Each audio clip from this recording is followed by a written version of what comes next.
అందరికీ జై శ్రీరామ్, జై తెలంగాణ. తెలంగాణ రాష్ట్రం గురించి ముందుగా చెప్పాలంటే తెలంగాణ రాష్ట్ర పోరాటం గురించి మాట్లాడుకోవాలండి.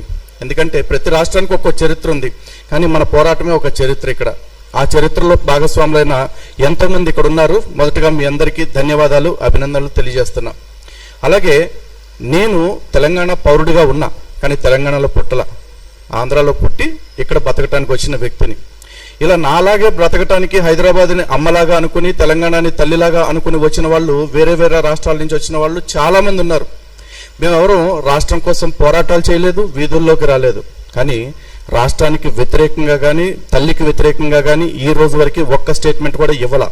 కానీ మమ్మల్ని ఈ రోజున చాలామంది విమర్శనాత్మకంగా మాట్లాడుతున్నారు. రీసెంట్గా చూసుకున్నట్లయితే ఈ సోకాల్డ్ ఈ ఎర్ర టీవీలు అంటారో, ఎర్ర టీవీలు అంటారో, వాళ్ళు నా మీద కూడా ఒక ప్రోగ్రాం పెట్టి వీడెక్కడో ఆంధ్ర నుంచి వచ్చి ఇక్కడ హిందువుల్ని లేదా వేరే మతాల మధ్య చిచ్చులు పెడుతున్నారు అని మాట్లాడారు.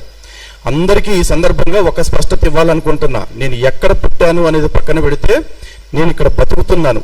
ఈ తల్లి గురించి మిగతా వాళ్ళు ఇచ్చిన స్టేట్మెంట్ కంటే నేను ఇచ్చే స్టేట్మెంట్ ఒకటే. నాకు ఫస్ట్ తెలంగాణ ఫస్ట్ అనేది నా స్టేట్మెంట్. ఏ విషయంగా అనుకుంటే తెలంగాణ ఆత్మగౌరవం విషయంలో, తెలంగాణ అభివృద్ధి విషయంలో, తెలంగాణ స్వేచ్ఛ విషయంలో, తెలంగాణలో శాంతి భద్రతల విషయంలో అన్నిట్లో కూడా తెలంగాణ ఫస్ట్ అని కోరుకునే వ్యక్తిని నేను. అలాగే దేశవ్యాప్తంగా చూసుకుంటే తెలంగాణ ఫస్ట్ అని, కానీ నేను ఇక్కడ బతుకుతున్నాను, ఇక్కడ నాకు ఉపాధి దొరికింది కాబట్టి. ప్రపంచవ్యాప్తంగా చూసుకుంటే నాకు భారత్ ఫస్ట్, భారతే బెస్ట్, భారతే లాస్ట్. కానీ ఓవరాల్గా చూసుకుంటే నాలాంటి వాడికి ధర్మం ఫస్ట్, ధర్మం నెక్స్ట్, ధర్మం లాస్ట్. ఆ ధర్మం కోసం బతుకుతాం, ఆ ధర్మం కోసమే చేస్తాం. ఈ క్రమంలో మేము ఎక్కడైతే ఉంటున్నామో ఈ దేశంలో తెలంగాణ అంతర్భాగంగా ఉంది కదా, ఈ తెలంగాణని ఈరోజు విడగొట్టాలని ఎవరైతే చూస్తున్నారో వాళ్ళు ఈ రోజున ఆంధ్ర తెలంగాణ అని మళ్ళీ విభజనవాదం తెస్తున్నారు. ఎందుకంటే ఉద్యమం జరిగేటప్పుడు నేను బాగా నోటెడ్ అయిపోయిన నినాదం నాకేంటంటే ప్రాంతాలుగా విడిపోదాం, ప్రజలుగా కలిసి ఉందామని చెప్పారు అందరూ కూడా. నేను దాని పట్ల ఆకర్షితున్నయ్యాను. సరే విడిపోతే ఎక్కడికి పోతే, పవన్ కళ్యాణ్ గారు ఇంటర్వ్యూ చేశా, విడిపోతే భారతదేశం నుంచి విడిపోతుందా తెలంగాణ? కాదుగా, ఇంకో రాష్ట్రం ఏర్పడుతుంది. తెలుగు వాళ్ళకి 2 రాష్ట్రాలు ఉంటాయి, ఒకటల్లా అంతే అనుకుని సరిపెట్టుకున్న వాళ్ళలో నేను ఒకడిని. కానీ ఈరోజు విడిపోయి ప్రశాంతంగా ఉంటున్న వాళ్ళని మళ్ళీ ప్రజలుగా కూడా విడదీయాలని కొంతమంది బయటకు వచ్చి మాట్లాడుతున్నారు.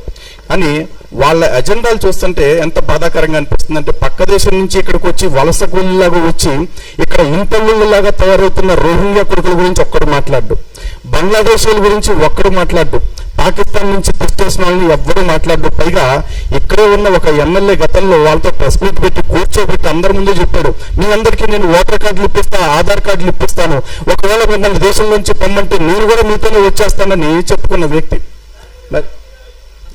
ఓకే, అలాంటి చెప్పుకున్న వ్యక్తులు మన కళ్ళ ముందే ఇంకా ప్రజాప్రతినిధులుగా బతుకుతూ ఉన్నారు. వాళ్ళు అలాంటి ఊరకుక్కలందరినీ తీసుకొచ్చి ఇక్కడ సత్రంలో మేపినట్టు మేపుతుంటే తప్పులేదు, కానీ పక్క రాష్ట్రం నుంచి ఇక్కడికి వచ్చి పొట్టబోసుకుంటే తప్పైపోయిందా? వీళ్ళు తమిళనాడు గోబ్యాక్ అంటారు, రోహింగ్యా ఎవరు మార్వాడి గోబ్యాక్ అంటారు, ఇప్పుడు ఆంధ్ర గోబ్యాక్ అంటారు. సారీ, రోహింగ్యా కాదు, రోహింగ్యా గోబ్యాక్ అనట్లా, మార్వాడి గోబ్యాక్ అంటారు. రోహింగ్యాలకేమో వెల్కమ్ నినాదాలు. ఎందుకంటే మరి వాళ్ళదేం రుచిగా ఉందో మనకు తెలియదు వాళ్ళకి. అండ్ ఇంకోటి, చక్కగా ఎంఐఎం పార్టీ వాళ్ళు ఎంత చక్కటి సమైక్యవాదం వినిపించారు. ఇందాక చాలా మంది అంటున్నారు వాళ్ళు ఇప్పుడు తెలంగాణ గురించి మాట్లాడారా అని.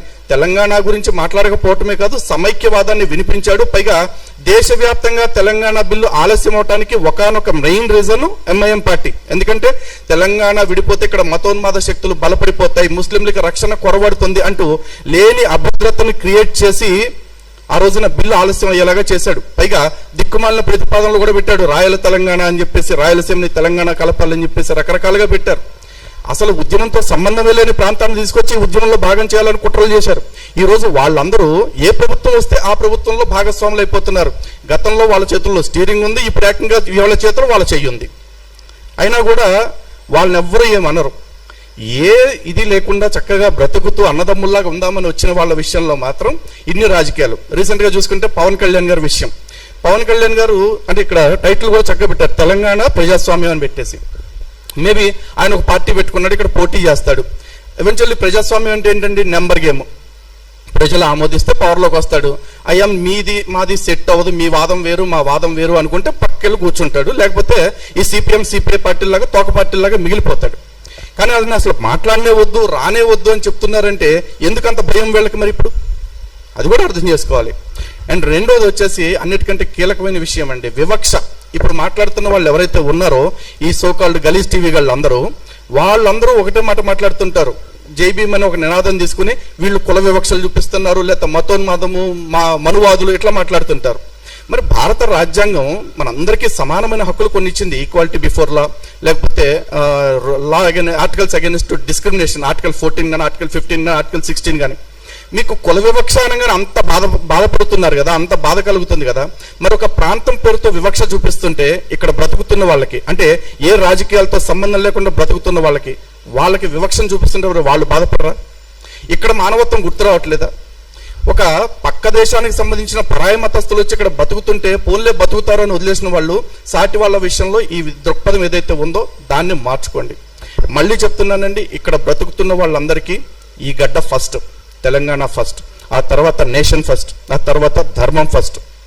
విశాల దృక్పథంలో చూసుకుంటే ఆ ధర్మం కోసం మేము ఎవరితోనైనా కలుస్తాము, అందరితో కలిసి పనిచేయడానికి సిద్ధంగా ఉన్నాం. జై తెలంగాణ, భారత్ మాతాకి.